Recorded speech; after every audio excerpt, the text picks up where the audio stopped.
Hello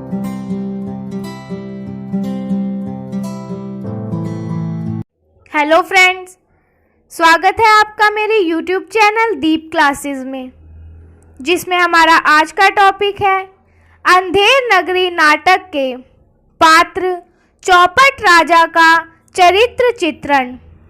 हमारा आज का टॉपिक स्टार्ट करने से पहले अगर आप हमारे चैनल पर नए हैं या आपने अभी तक हमारे चैनल को सब्सक्राइब नहीं किया है तो इसे सब्सक्राइब कर लें, जिससे हमारे आने वाले वीडियो के सभी नोटिफिकेशंस आप तक पहुंच सकें। चलिए अब हम अपना टॉपिक स्टार्ट करते हैं।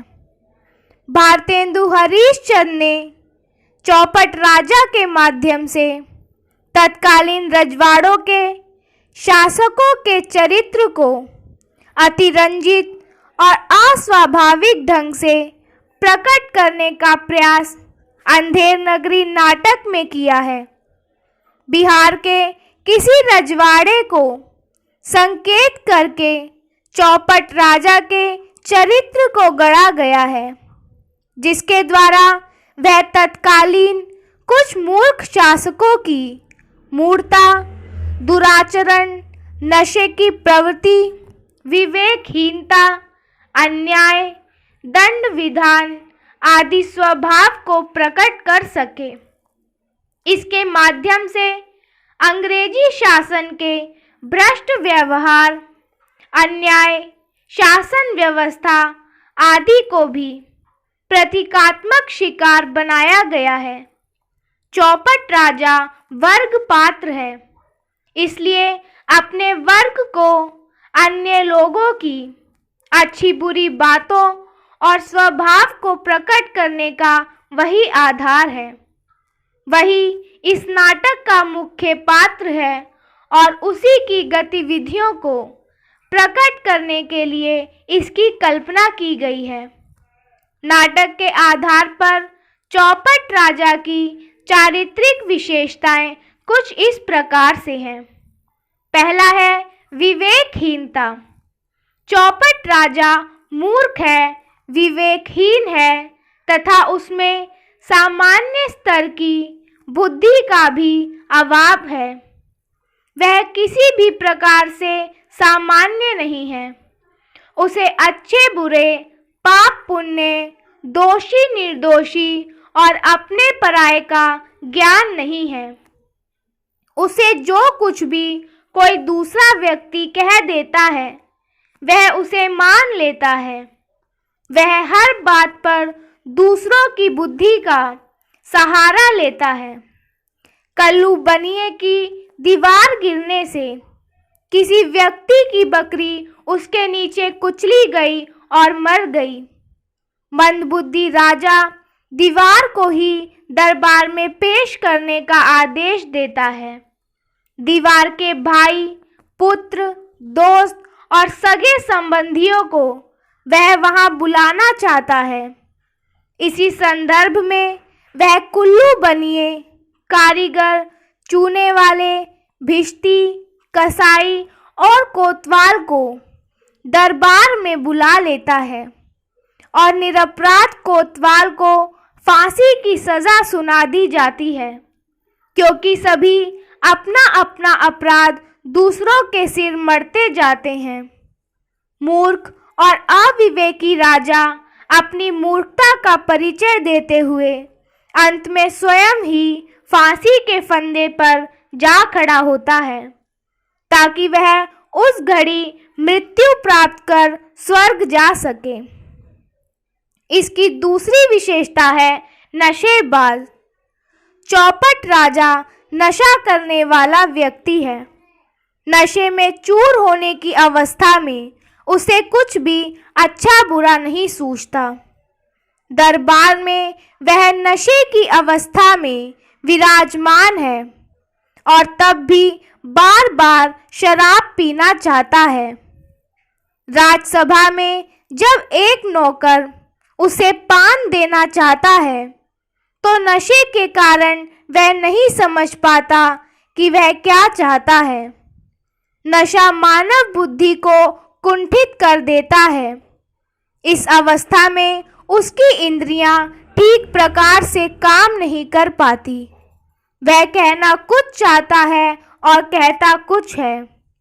शराब के नशे में चौपट राजा बकरी को बरकी, लड़की, कुबरी आदि नामों से पुकारता है।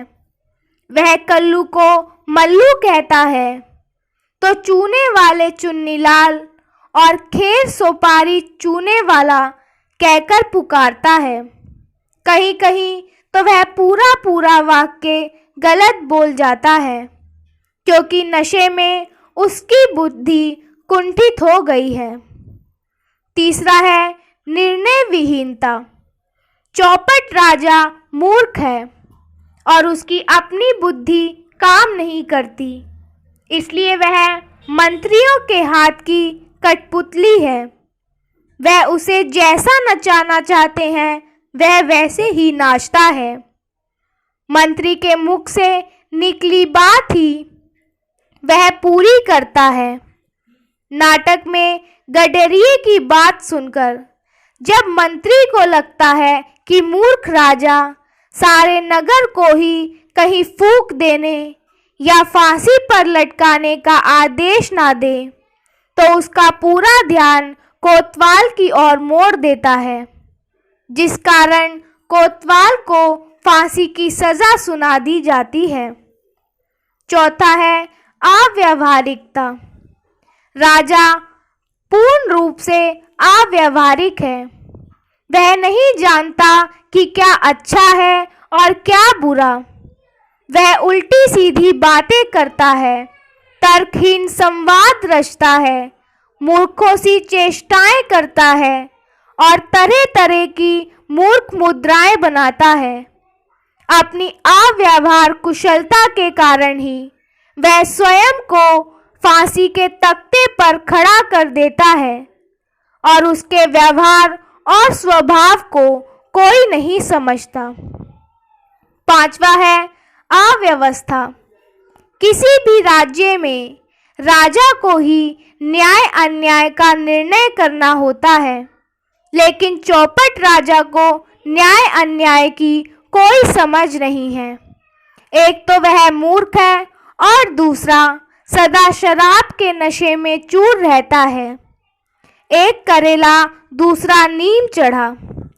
बकरी मरी दीवार गिरने से और फांसी की सजा सुनाई गई कोतवाल को।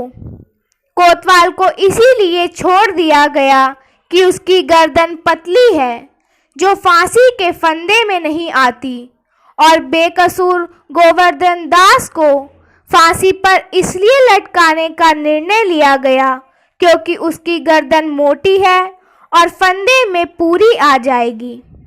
नगर के लोग उसकी न्याय व्यवस्था से सदा डरते रहते हैं, क्योंकि कोई नहीं जानता कि कब उन पर मुसीबत आ जाए। छठा है अशिष्टता।